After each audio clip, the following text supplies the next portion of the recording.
Hey guys, welcome to this preview for AEW Revolution 2021, which takes place on this Sunday, live on pay-per-view as well as on Bleacher Report Live, BR Live, if you will, and other outlets as well. As a matter of fact, I'm reading right here off of Wikipedia that AEW has partnered with Cinemark Theaters to air Revolution in selected movie theaters. So that's pretty cool. You'll get a more massive audience as well when it comes to that. And that's really going to hopefully make AEW look good in the eyes of a lot of people that may be new to it, that may have not been willing to give it a chance. And it does give you a bit of a callback to the old days of wrestling when we would have to rely on closed circuit TV in certain venues when it came to these kind of events. And it, because closed circuit TV, theaters, if you will, it gives it more of a bigger, fight feel to it, more bigger, elaborate, marquee importance, if you will. Now, the event was originally supposed to take place on the 27th of last month. Basically, that would have been on a Saturday. Unfortunately, due to scheduling conflicts, mostly the conflicts with the Alvarez and Yildirim bout in Miami Gardens, Florida, on the original scheduled date of February 27th, AEW decided to reschedule to this Sunday so there wouldn't be any conflict like with pay-per-view buys and stuff like that as well.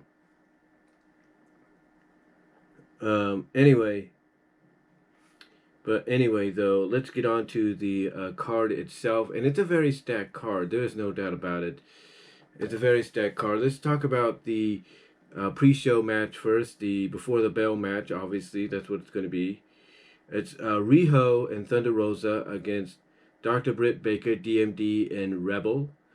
This will be an entertaining match. I'll give it that. I mean, what they're building between Rosa and Baker, I think, is going to really be focused on here. And I expect, as crazy as this may sound, I know people like Rosa and all that. They like Thunder Rosa, but I'm going to go with Rebel and Britt Baker to win. I think they're going to cheat. They're going to find a way to cheat and, steal the victory from Thunder and Riho. Although Riho is a Joshi wrestler, we know Kenny Omega has a soft spot in his heart for, Joshi wrestlers, especially like, Riho, who he's very close friends with. So I wouldn't put it past them to let Riho and Thunder Rosa win, but I'm going to go with Baker and Rebel to pretty much steal the victory here. Okay, so on to the main card. The main card, I think, is going to start off with the Casino Tag Team Battle Royale. The winners of this match will get a shot at the Tag Team Championships. I would assume probably a Double or Nothing, because of the name of the match that this Battle Royal is taking place in, which is Casino. And the teams involved in the Battle Royal are Bear Country. You got three different versions of the Dark Order, which is Alex Reynolds, John Silver is one, Evil Uno, Stu Grayson is another, and then Alan Angels and Preston Vance is another as well. The other teams in there, like I said, are Bear Country. You have the Inner Circle. You have the Butcher and the Blade. You have Private Party. You have Death Triangle, represented by Pac and Ray Phoenix. You got the Seidel brothers, Matt and Mike. You have Gun Club, Austin Gunn and Colton Gunn. You have the Pretty Picture, which is Peter Avalon and Cesar Bonaire. You have SCU, which is Christopher Daniels and Frankie Kazarian. The Nightmare Knights, Dustin Rhodes and QT Marshall. Varsity Blondes, Brian Pillman Jr. and Griff Garrison. And then Jurassic Express, Jungle Boy and Luchasaurus. Obviously, with three different teams representing them in this match, you would expect Dark Order to come out with a win, mostly as I guess as a way to kind of really, come full circle with paying tribute to Brody Lee and kind of finally giving these guys a push. I would say Dark Order, but I'm going to go out on a limb, and I'm going to say that the team they've been focusing the most on right now, and it's been on an undefeated streak, although they didn't look like much after being sneak attacked on Dark by Butcher and the Blade. I'm going to go with Bear Country. I'll go with two choices. either Bear Country or Santana and Ortiz of the Inner Circle. So those are my two picks. One of those two teams is going to win this Battle Royal. All right, so next match we have is Miro and Kip Sabian with Penelope Ford against the Best Friends, Orange Cassidy and Chuck Taylor. Trent is out with an injury, unfortunately, so that's why he's not here. He might show up in the corner to kind of neutralize Penelope Ford. I'm gonna go with what a lot of people are saying. We've got to go with Miro and Kip Sabian, and I expect Chuck Taylor, to take the pinfall so they can still keep Orange Cassidy strong. So I'm gonna go with Miro and Kip Sabian. Then we have the Face the Revolution ladder match for a future TNT Championship match.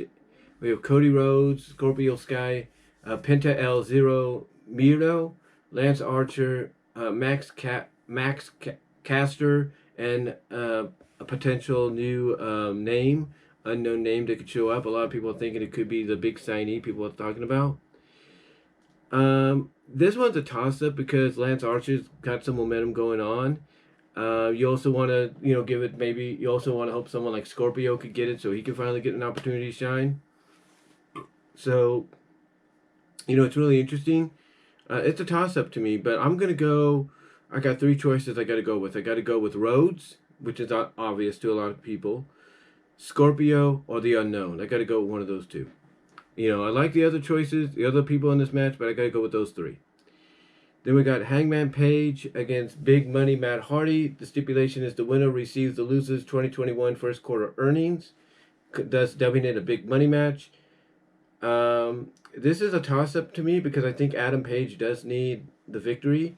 I mean, a victory over someone like Matt Hardy could really help and kind of solidify him as potentially taking that next step back to the world title picture. So, and I know people are like, well, what is he going to do with the money? Well, he likes to drink beer. Why not spend it on beer? And then maybe have Matt be the one that says, hey, I want my money back. I didn't expect someone just to spend it on beer drinking. So, they could do that, and I think they will. So I'm going to go with Adam Page to win the match. Then we got Hikaru Ashita. I butchered that name wrong. We got Shida against Ruho Mizuzami for the AEW Women's Championship. Riho won the Eliminators Tournament overall on both sides of the spectrum to get this opportunity. I got to go with Hakia.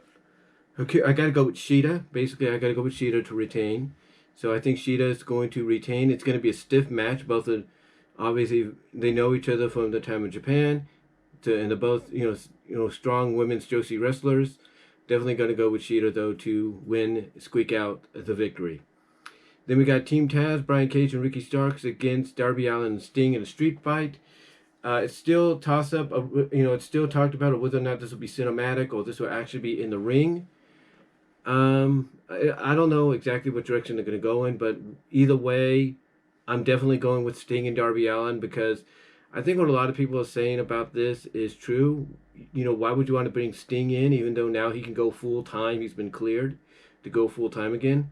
Why would you bring him in his first pay-per-view match for you, his first match overall for you, is a loss? It don't make sense. So definitely going with Sting and Darby Allin. It's going to be a crazy match. Darby's going to do some stuff. But in the end, Allin and Sting are going to win. And then we got the Young Bucks defending the tag team titles against Inner Circle's Chris Jericho and MJF. This is a toss-up because I think if you put the tag titles on Jericho and MJF, it really will create, some needed development in the storyline to where Jericho will inevitably find out the truth about MJF, and his intentions. So it's a toss-up. I mean, a lot of people are predicting Sammy Guevara to interfere and cost them the match, continue that storyline. So it's a toss-up to me, but if I was to choose, I'm going to go Inner Circle, I'm going to go Jericho, and I'm going to go MJF. Now, with that said, let's get to the main event, the exploding barbed wire death match for the AEW World title. Kenny Omega has already on his Twitter, and it's been reported all over, shown us basically the blueprint, or the white print, if you will, basically what the match is going to consist of, what it's going to look like, how it's going to be set up. And let's just say, this setup, despite how you might feel about it, if this is what we're going to get for the main event, this is going to be crazy. This is going to be bloody. It's going to be violent. And it's going to be something that neither man's going to walk away from, ever being ever the same, as the old saying goes, ever again.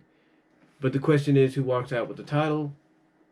A lot of people are predicting Omega because, you got the belt on him. It'd be, some feel it's too soon. Others are saying, and the reason also they feel Omega's going to win is Moxley's going to become a father. He needs to take time off for that.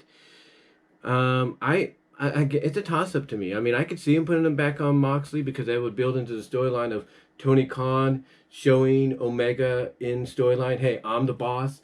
You're the wrestler. I run the things. I'm the top guy. You can't outsmart me, kind of deal. So we'll see what happens. We'll see what they do. But if I was to go with a choice, basically, I'm probably be on the losing end of this, but I'm gonna go with Moxley. I think Moxley's gonna win. He's gonna take time off as champion, which they will allow because he can heal up, be with his family, and all that. Of course, because obviously they'll be taping a lot of these shows anyway. Hopefully down the line. But I'm gonna go with Moxley to retain. I mean, to regain the championship in a bloody match because I see something happening to where it's gonna backfire on Omega. Tony Khan's gonna play somewhat of a role, and that's going to continue that storyline there. But overall though, guys, that's about it. That's about it for my AEW predictions for Revolution this Sunday, tomorrow night. What do you guys think? Let me know down below. I would love to hear what your thoughts are on Revolution. Do you agree with some of my picks, or do you think it might go a different way? Comment down below. Let me know what your thoughts are, and also comment in the live chat. And I'll talk to you all later. God bless. Take care. Stay safe. And I am out.